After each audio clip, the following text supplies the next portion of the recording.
नमस्कार दोस्तों, you are welcome in struggle with Nirdosh Kumar YouTube channel. दोस्तों, जैसे कि आप लोगों को थंबनेल से ही पता चल गया होगा कि आज हम जो स्टार्ट करने जा रहे हैं स्टैटिक जीके।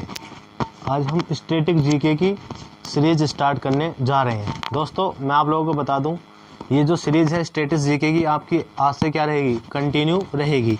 और इसमें हम जो सबसे पहले स्टडी करेंगे वो किसकी करेंगे, यूएनओ अर्थात यूनाइटेड नेशन ऑर्गेनाइजेशन, संयुक्त राष्ट्र संघ।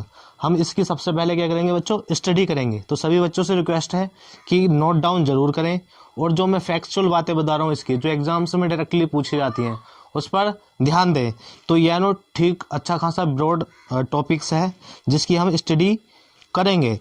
तो मैं आप लोगों को बता दूं, यूएनओ अगर फुल फॉर्म, सबसे पहला तो क्वेश्चन यही बनता है कि इसकी फुल फॉर्म पूछी जाती है, यूएनओ की फुल फॉर्म क्या होती है। तो इसकी फुल फॉर्म होती है यूनाइटेड नेशन ऑर्गेनाइजेशन अर्थात संयुक्त राष्ट्र संघ। मतलब कई राष्ट्रों का मिलकर जो संघ बनता है उसे क्या बोलते हैं, संयुक्त राष्ट्र संघ। तो दोस्तों, अगर इसकी बात करें सबसे पहले स्थापना, इस्टेब्लिशमेंट की अगर बात करें तो इसकी स्थापना कब हुई थी, 24 अक्टूबर 1945 को इसकी हुई थी स्थापना। आगे अगर इसकी हेडक्वार्टर की बात करें तो इसका हेडक्वार्टर है, मुख्यालय जो है इसका न्यूयॉर्क, मैनहट्टन द्वीप। तो न्यूयॉर्क जगह कहाँ पड़ती है बच्चों, America, USA, United state America. तो उस जगह में जो एक द्वीप है मैनहट्टन द्वीप, उस पर इसकी उस मैनहट्टन द्वीप पर एक न्यूयॉर्क है और इसका हेडक्वार्टर वही है, कहाँ, न्यूयॉर्क में। आगे अगर इसकी ऑफिशियल लैंग्वेज, आधिकारिक भाषाएं की बात करें तो इसकी आधिकारिक भाषाएं जो है बच्चों सबसे पहले है अंग्रेजी और फ्रेंच, चीनी, स्पेनिश और रूसी। ये इसकी क्या है, ऑफिशियल लैंग्वेज, आधिकारिक भाषाएं। आगे नेक्स्ट बात करें इनके सदस्य, तो सदस्य इसके कितने हैं, 193, 193 सदस्य। और इसका नवीनतम सदस्य क्या है, दक्षिण सूडान। लेकिन प्रेजेंट में अगर बात करें तो इसके सदस्य कितने हो गए हैं, 194। और 134वां जो सदस्य है बच्चों क्या है, एंडोरा। तो इसका अगर 193 मेंबर्स की बात करें तो कौन सा है, दक्षिण सूडान। अगर आज फिलहाल की बात करें तो 194 मेंबर्स। और नवीनतम जो सदस्य है इसका कौन सा है, एंडोरा।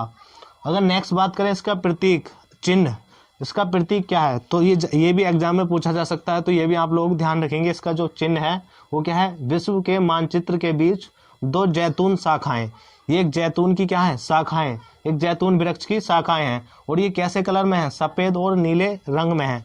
तो यहाँ पर ये फैक्चुअल बात भी आप लोग क्या करेंगे, ध्यान रखेंगे। अगर आगे बात करें तो यह एक क्या है, अंतर्राष्ट्रीय संगठन, एक इंटरनेशनल बॉडी है ये। और ये इसको हम क्या पढ़ेंगे, एक अंतर्राष्ट्रीय संगठन। अगर इसकी पर्पज, उद्देश्य की बात करें बच्चों कि इसको बनाने के पीछे क्या रीजन था, क्या ऑब्जेक्टिव थे, क्या उद्देश्य था इसको बनाने, अर्थात क्यों बनाया गया, क्यों स्टैब्लिश की गई। तो अंतर्राष्ट्रीय, इसका जो पर्पज है अंतर्राष्ट्रीय शांति और सुरक्षा बनाए रखने के लिए। और दूसरा पर्पज अगर बात करें तो मानवाधिकार, जो ह्यूमन राइट्स होते हैं उनका संरक्षण एवं सहायता दोनों के लिए। आगे तीसरे अगर इसकी पर्पज की बात करें, ऑब्जेक्टिव की, तो सतत विकास को बढ़ावा और अंतर्राष्ट्रीय कानून को बनाए रखना इसका क्या होता है, पर्पज होते हैं। और भी दो चार इसके क्या होते हैं, ऐसे पर्पज होते हैं ह्यूमन से रिलेटेड।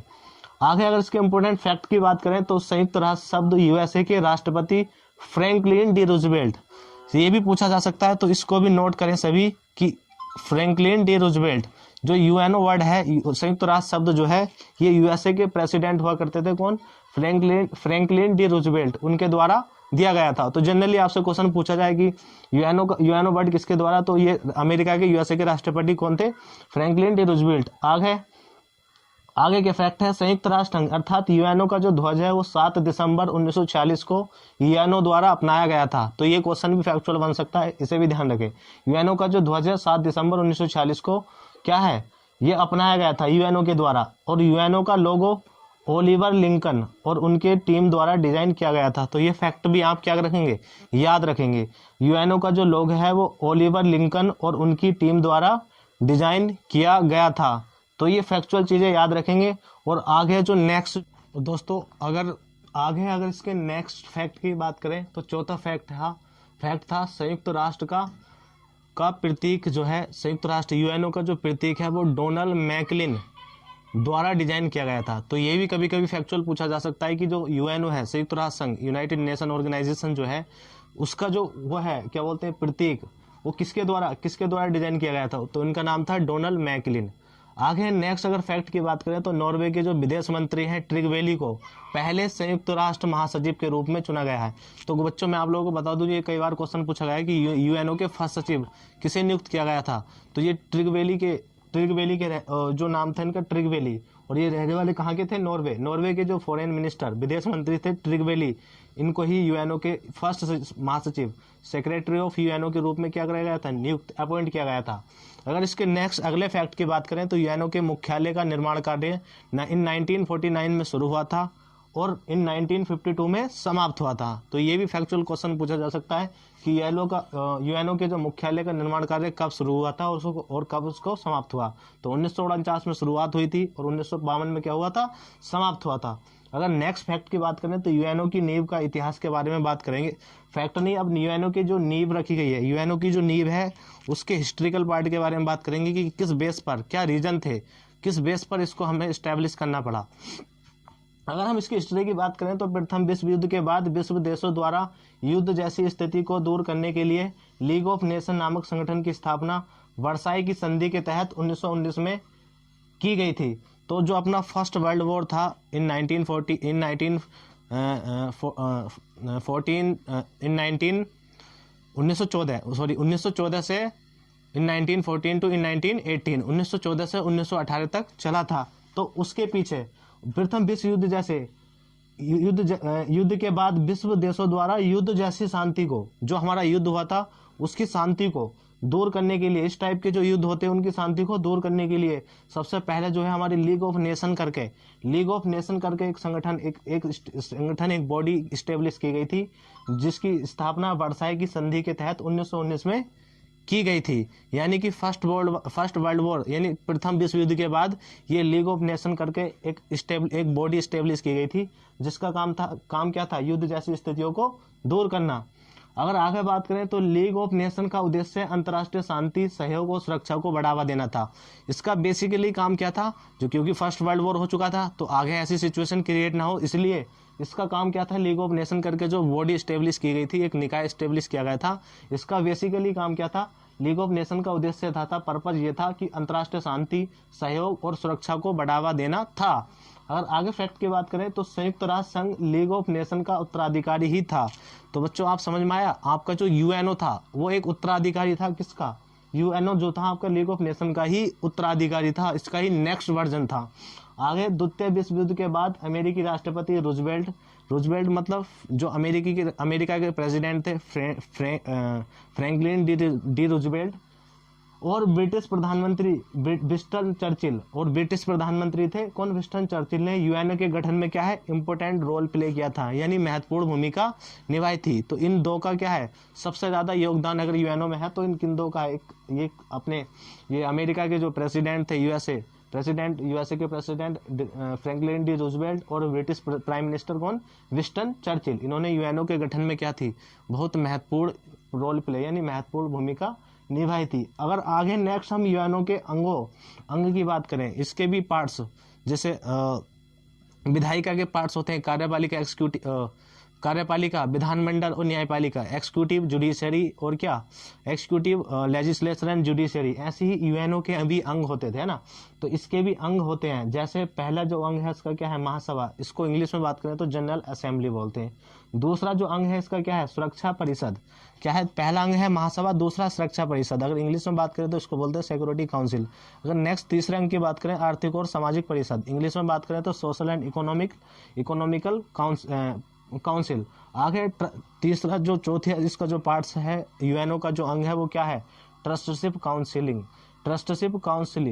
काउंसिल। आगे ई की नेक्स्ट की बात करें तो क्या होता है, सचिवालय, यूएनओ का सचिवालय, यूएनओ का क्या है, सचिवालय। अगर पांचवें अंग की बात करें तो अंतर्राष्ट्रीय न्यायालय, इंटरनेशनल कोर्ट ऑफ जस्टिस, यानी कि पांचवा जो अंग है वो छठा जो अंग है इसका अंतर्राष्ट्रीय न्यायालय। तो बेसिकली डायरेक्ट भी ये भी क्वेश्चन पूछा जा सकता है कि यूएनओ के कितने अंग हैं, तो कितने बताने, 6। कौन कौन से, पहला महासभा, दूसरा सुरक्षा परिषद, तीसरा आर्थिक और सामाजिक परिषद, चौथा ट्रस्टशिप काउंसिल और पांचवा सचिवालय, और नेक्स्ट 6वां कौन सा है, अंतर्राष्ट्रीय न्यायालय। अगर हम आगे इसके जो यूएनओ के जो 6 अंग हैं, अब इन पर हम क्या है 1 to 1 बात करते हैं। अर्थात सबसे पहले अगर जैसे कि हम बात करें किसकी, महासभा जो वर्ड है ये महासभा जनरल असेंबली, इसमें क्या क्या इनके क्या क्या कार्य होते हैं, उनके कार्यों के बारे में हम चर्चा करेंगे और इनका क्या क्या वर्क्स होता है, वन बाय वन सब पर हम चर्चा करेंगे। तो आओ सबसे पहले अगर चर्चा करते हैं हम किसके, इसका जो पहला अंग है क्या, महासभा। यूएनओ का, यूनाइटेड नेशन ऑर्गेनाइजेशन का जो फर्स्ट ऑर्गन है वो क्या है, महासभा। अगर इंग्लिश में बात करें तो उसको क्या बोलते हैं बच्चों, जनरल असेंबली। तो जनरल असेंबली में हम सबसे पहले बात करते हैं पहले पॉइंट पर, यूएनओ का जो मुख्य विचार विमर्श, नीति निर्धारण और प्रतिनिधि अंग है, यह जो है महासभा क्या है बच्चों, यह यूएनओ का जो है क्या है, एक मुख्य विचार विमर्श, नीति निर्धारण और प्रतिनिधि अंग है। मतलब ये जो महासभा है यहाँ पर सभी देशों के प्रतिनिधि आते हैं, रिप्रेजेंटेटर जो हर देश को रिप्रेजेंटेट करता है। और यूएनओ का जो मुख्य विचार विमर्श, जो यहाँ पर जो चर्चा डिस्कशन वगैरह, नीति निर्धारण, जो पॉलिसी मेकिंग का कार्य होता है, सब क्या कहाँ पर होता है, जनरल असेंबली में। अगर नेक्स्ट पॉइंट की बात करें तो ये होता है, ये इसमें नेक्स्ट कार्य की बात करें तो इसे विश्व की मिनी संसद के रूप में जाना जाता है।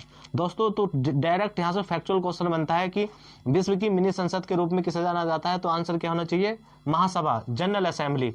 आगे अगर बात करें अगले पॉइंट की, तो प्रत्येक सदस्य राष्ट्र के 5 प्रतिनिधि होते हैं, प्रत्येक सदस्य राष्ट्र के, जैसे कि इसमें 194 मेंबर हैं, उस 194 मेंबर जो है इसके, उसमें प्रत्येक सदस्य राष्ट्र के 5 प्रतिनिधि होते हैं, 5 प्रतिनिधि होते हैं। मतलब जैसे इंडिया के 5 प्रतिनिधि होते हैं, जैसे कि और कोई देश है जिस तरीके के जो 193 देश हैं, 194 उनके 5-5 प्रतिनिधि होते हैं, लेकिन उनके पास केवल एक वोट होता है। लेकिन वोट, एक बात, एक देश को एक पर्सन रिप्रेजेंट करता है, लेकिन वोट एक देश को 5%, एक देश को 5% रिप्रेजेंट करते हैं, लेकिन वोट क्या होता है उनका एक ही होता है।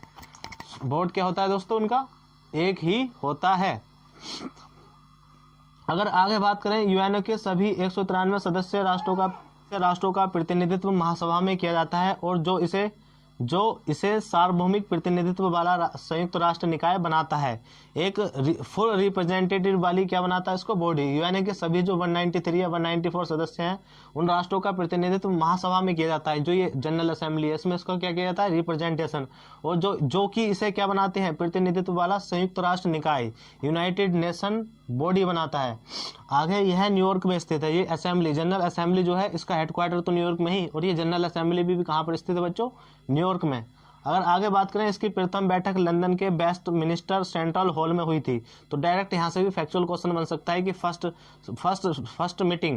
मीटिंग ऑफ यूएनओ की जो पहली मीटिंग है कहाँ पर, वेयर इज एस्टैब्लिश्ड, कहाँ पर स्थापित हुई, तो इसकी प्रथम बैठक लंदन के Westminster hall central hall में हुई थी। महासभा के अध्यक्ष को प्रत्येक वर्ष महासभा द्वारा 1 वर्ष के कार्यकाल के लिए निर्वाचित किया जाता है। तो यहाँ से भी फैक्चुअल क्वेश्चन पूछा जाता है कि यूएनओ के जो महासचिव, सेक्रेटरी ऑफ यूएनओ होते हैं, उनका टेन्योर क्या होता है। तो उनका जो महासभा के जो अध्यक्ष होते हैं उनको प्रत्येक वर्ष महासभा द्वारा जनरल असेंबली, महासभा द्वारा प्रत्येक साल 1 वर्ष के कार्यकाल के लिए निर्वाचित किया जाता है। कितने टाइम के लिए, 1 वर्ष के लिए। आगे बात करें तो बजट, शांति, सुरक्षा जैसे मुद्दों पर निर्णय लेने के लिए 2/3 बहुमत की आवश्यकता होती है। अच्छा, अगर अन्य मुद्दों पर निर्णय लेना हो तो सिंपल मेजोरिटी।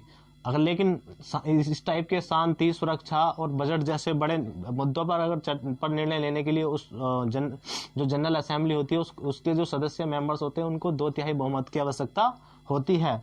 महासभा के महत्वपूर्ण कार्य क्या है, इंपॉर्टेंट वर्क्स क्या है इसका पहला जो इंपॉर्टेंट कार्य है बच्चों, महासभा की नियुक्ति, महासचिव, सेक्रेटरी ऑफ यूएनओ, जो यूएनओ के जो महासचिव होते हैं उसकी नियुक्ति करना ही इनका सबसे पहला या फर्स्ट प्रायोरिटी है, महासभा की नियुक्ति। सेकंड वर्क्स की बात करें तो इनका जो संयुक्त राष्ट्र के बजट का कार्यान्वयन, manipulation of budgets of UNO के जो बजट होता है उसको कैसे मैनिपुलेट करना है, किस तरीके से उसको हैंडल करना है, उसका दूसरा काम किसका होता है, ये जनरल असेंबली, महासभा का होता है।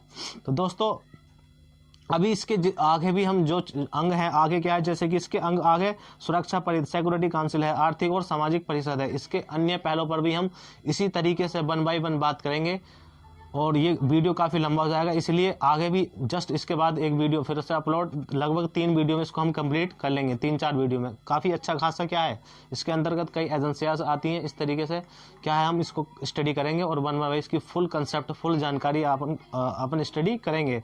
तो दोस्तों यहाँ तक अगर आपको जानकारी पसंद आई है तो प्लीज़ सपोर्ट जरूर करें, लाइक और शेयर कमेंट करना ना भूलें। धन्यवाद।